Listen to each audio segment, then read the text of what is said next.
shit. That's what I'm talking about. Wait. Okay, now, from the beginning.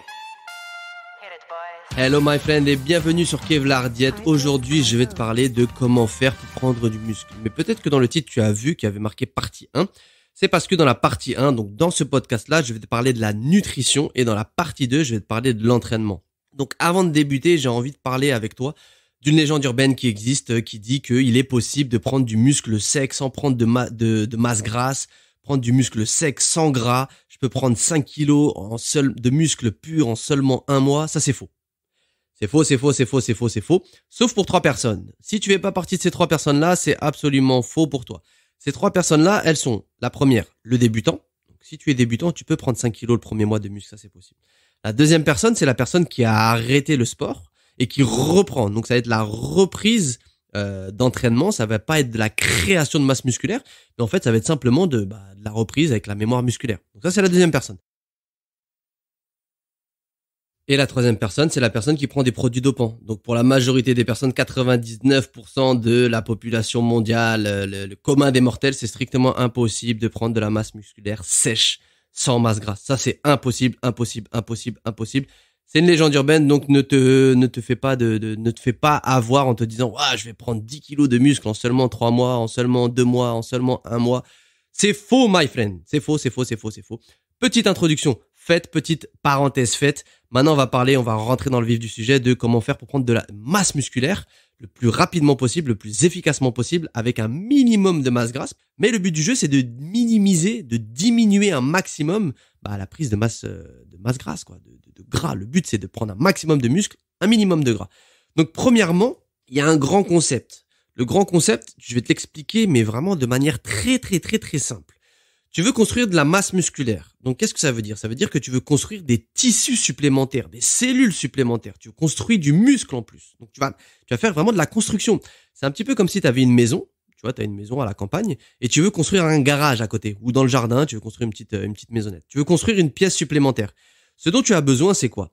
Tu as besoin déjà d'un architecte et après tu as besoin d'un ouvrier et puis que les ouvriers, ils aient des briques, du sable, du ciment, de l'eau, etc., etc. Eh bien, là, c'est exactement la même chose. Si tu veux construire de la masse musculaire, il va te falloir un plan d'entraînement, il va te falloir t'entraîner et bien manger, et il va falloir que tu apportes les nutriments dont tu as besoin, dont ton corps a besoin pour pouvoir se développer. Donc ton architecte, qu'est-ce que c'est? C'est ton plan d'entraînement et c'est ton plan nutritionnel. Tes ouvriers, c'est ta discipline. Ça veut dire, est-ce que toi, tu vas pouvoir être à l'heure en allant au sport? Est-ce que toi, tu vas pouvoir cuisiner? Est-ce que toi, tu vas pouvoir manger et respecter l'heure de tes repas, le timing? Et les briques, le ciment, l'eau, le béton, qu'est-ce que ça va être? Ça va être la qualité des aliments que tu vas apporter à ton organisme. Ça veut dire que tu peux faire tout ça, tu peux t'entraîner, tu peux suivre le plan nutritionnel, blablabla. Mais si concrètement tu manges des aliments, je vais pas dire de gros mots parce que sinon ils vont me censurer, mais de mauvaise qualité, il va absolument rien se passer. Tu vas construire une maison en paille, tu vas construire des muscles non, tu vas rien construire en fait, tu vas pas construire des muscles. Donc tu vois, c'est vraiment un tout. Il faut que tu puisses bien t'entraîner, il faut que tu ailles à la salle de sport, etc., etc. Il faut que tu manges bien aussi, mais il faut que tu puisses apporter à ton organisme ce dont il a besoin. Pourquoi? Parce que sinon tu vas te retrouver comme le gars à la salle que ça fait 20 ans, il s'entraîne tous les jours. Il est toujours là. Que tu viennes le matin, le soir, l'après-midi, il est toujours là. Il fait toujours la même chose. Lundi, les pecs, le machin, il fait toujours, mais son corps il bouge pas. Ses performances ça bouge pas. Pourquoi? Peut-être parce qu'il s'entraîne mal, peut-être parce qu'il récupère pas bien, mais très certainement parce qu'il ne sait pas manger et il n'apporte pas ce dont son corps a besoin au bon moment. Qu'est-ce que son corps a besoin au bon moment? C'est ce que on va découvrir tout de suite, my friend. Alors, ton corps, lui, il a besoin de quoi pour pouvoir se développer, pour pouvoir construire du muscle? Toi, tu vas me dire directement la prod. Il a besoin de prod. Ok, d'accord. Il a besoin de protéines. Ça, c'est un fait. Combien ton corps, il a besoin de protéines par jour en plus ou pas? Maintenant, comment savoir combien de protéines est-ce qu'il faut que je consomme dans la journée? C'est très simple. Il faut que tu consommes entre 1,6 à 2 grammes de protéines par kilo de poids de corps dans la journée. Tu as certaines études qui peuvent te dire jusqu'à 3 grammes, qui vont pousser jusqu'à 3 grammes pendant 6 mois maximum, mais au-delà, tu vas abîmer tes reins. Ça, c'est certaines études. Mais la majorité des études, elles vont dire entre 1,6 et 2 grammes par kilo de poids de corps. Exemple, je fais 70 kilos, il faut que je fasse 70 fois 1,6, donc ça c'est le minimum de protéines que ça va te donner, jusqu'à 70 fois 2 grammes de protéines dans la journée. Donc, ça te fait jusqu'à 140 grammes de prot dans la journée. Quand on dit 140 grammes de prot, c'est pas simplement 140 grammes de protéines. Alors, de la whey isolate, de la caséine. Non, c'est pas ça. C'est la protéine totale que tu vas consommer dans la journée. Ça veut dire que, en moyenne, dans les viandes, poissons, œufs, t'as 25% de prot.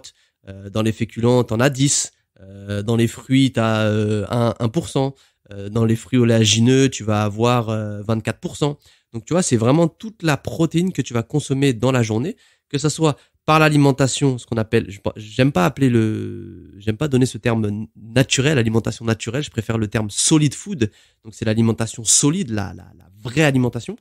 Donc, il faut que tu prennes le total de tes protéines que tu manges dans le solid food, additionné au complément alimentaire si toi tu en prends. Donc ça, c'était pour les protéines. Il faut que tu aies entre 1,6 et 2 grammes, comme c'était marqué dans l'infographie. Donc on est à 1,6 jusqu'à 2 grammes. Mais maintenant, il n'y a pas que les protes qu'il faut que tu augmentes, parce que les protes toutes seules, ça, je veux pas dire que ça sert à rien, mais tu peux pas construire du muscle avec des protes toutes seules. Qu'est-ce qu'il faut que tu apportes en plus? Il faut que tu apportes des glucides et de bonne qualité, sinon tu vas faire du gras directement. Et ça, c'est quelque chose qui est vachement, j'ai envie de dire, oublié, délaissé. Les glucides, c'est extrêmement important et c'est ça qui va te faire prendre vraiment de la masse musculaire. Sans glucides, tu vas pas prendre de masse musculaire. Exemple, les personnes qui sont en période de sèche, qui font des régimes, bah, elles font le Ducan, le machin, elles bouffent de la protéine, elles bouffent de la protéine, bah, il se passe rien et encore, elles perdent du poids. C'est vraiment les glucides qui vont te permettre de maintenir et de développer ta masse musculaire. Attention, aussi, comme pour toute chose, dans la perte de poids, comme dans la prise de masse musculaire, il faut que ça soit progressif.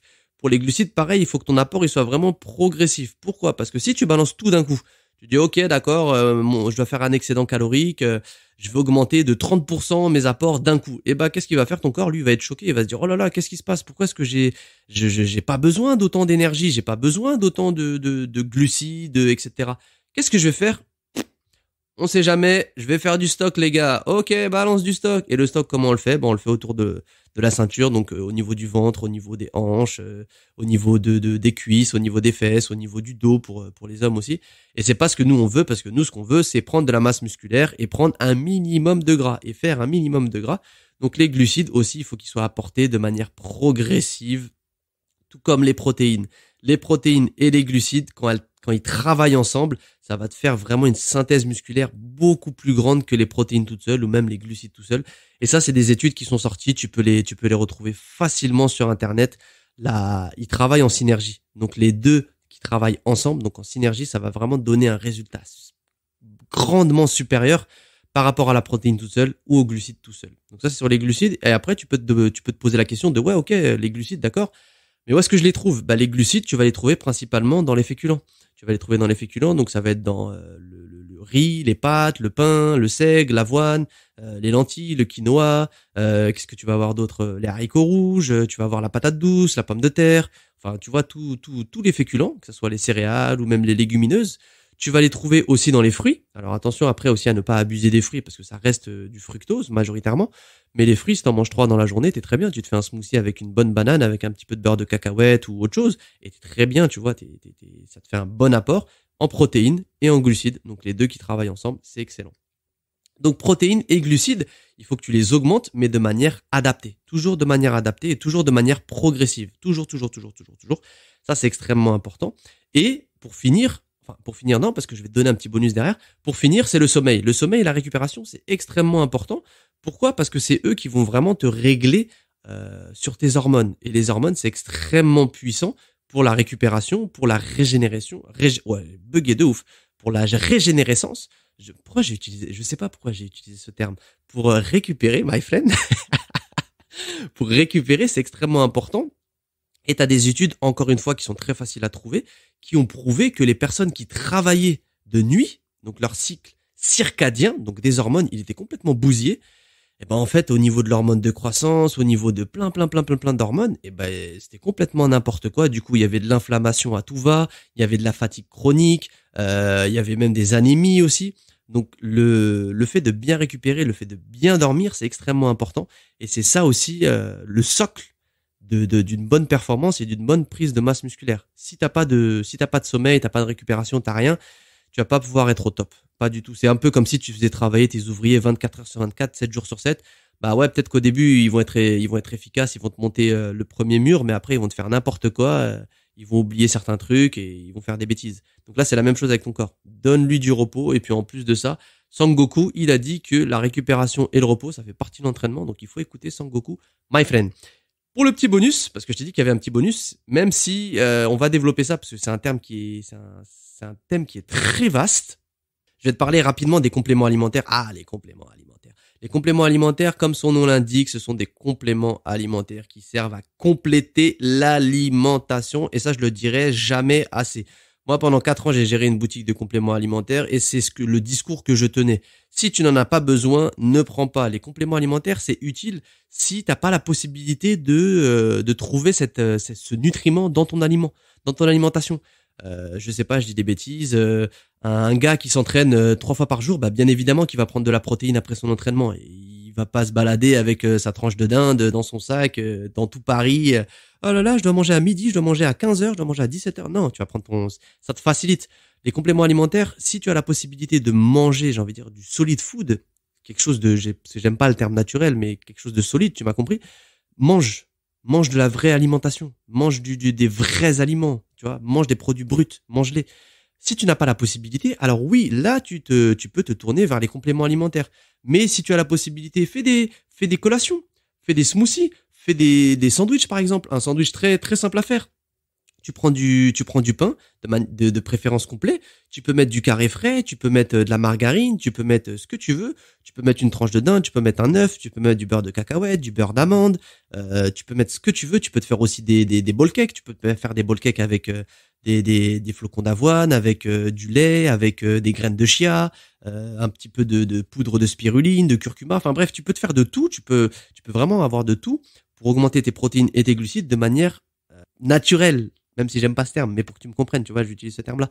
Pour vraiment de manière naturelle, tu peux avoir tes apports en protéines et en glucides. Donc, ne te tourne que vers les compléments alimentaires si c'est vraiment une nécessité et si ça te facilite.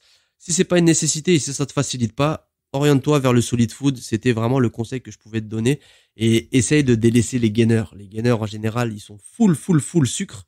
Tu regardes le premier ingrédient, c'est la maltodextrine. Maltodextrine, qu'est-ce que c'est? C'est un glucide complexe, ok. Mais maltodextrine, c'est du maltose plus du dextrose et les deux, ils se comportent comme du sucre. Et qu'ils soient mis ensemble ou pas, le maltodextrine, même si c'est un glucide complexe qui ne rentre pas dans la catégorie du sucre, c'est pour ça que quand tu retournes ta boîte, tu vois glucides dont sucre, il y a 0. Tu dis, oh super, il y a pas de sucre. Et ben non, il y a de la maltodextrine. Ça a le même comportement. C'est juste un truc d'industriel parce qu'il y a le Nutri-Score et que les gens, ils commencent un petit peu à s'intéresser à la nutrition et à regarder les étiquettes. Mais c'est la même chose. C'est un tour de passe-passe. C'est un truc, hop. Tu vois, il t'arnaque un petit peu. Ne te fais pas avoir sur ça. Prends du flocon d'avoine, prends de la patate douce, prends du pain, prends ce que tu veux. Mais essaye d'éviter en tout cas au maximum les gainers. Les gainers, il y en a 2-3 qui sont bien, mais ils sont vraiment chers. Le reste, c'est du sucre que t'achètes à prix très fort. T'achètes un gainer, il fait 50 € les 3 kilos. Dans les 3 kilos, t'as 2 kilos de sucre. T'as acheté 50 balles, 2 kilos de sucre. Ça fait plutôt cher. Donc c'était le petit bonus que je voulais partager avec toi.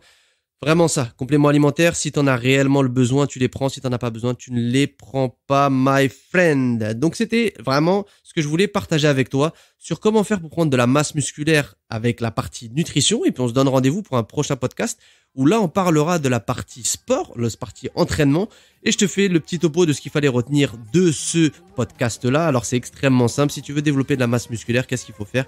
Il faut augmenter tes apports en protéines, il faut augmenter tes apports en glucides de manière progressive et adaptée. Il faut avoir un bon sommeil réparateur, il faut que aussi tes entraînements ils soient faits de manière adaptée et intelligente. Et les compléments alimentaires, si tu n'en as pas la nécessité et si tu peux trouver tout ce dont tu as besoin par l'alimentation, et privilégie l'alimentation, my friend. On se donne rendez-vous à très bientôt pour un nouveau podcast, my friend. Thank you.